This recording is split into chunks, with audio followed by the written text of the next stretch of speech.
গৃহকর্মী হিসাবে আমি ৬-৭ বছর যাবৎ কাজ করি। করোনার সময় কোনো কাজ ছিল না আমার চলতে অনেক কষ্ট হয়েছে। মানে তিন বেলার জায়গায় এক বেলাও খাইতে পারি না, খুবই কষ্ট হয়েছে। 2টা বাচ্চা নিয়ে আমার চলতে খুব কষ্ট হয়েছে।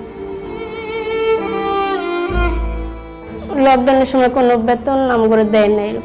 যে কাজ করো না, কিসের বেতন? কোনো বেতন টেতন দেয় না। না, কোনো ছুটি দেয় না। জ্বর নিয়েও যদি ছুটি চাই, যদি অসুস্থ থাকি, জ্বর নিয়েও যাইতে কয় যে তোমার জ্বর হয়েছে, আমি কি করবো? আমার বাসার কাজ কে করবে? তুমি এসে করে দিয়ে যাও।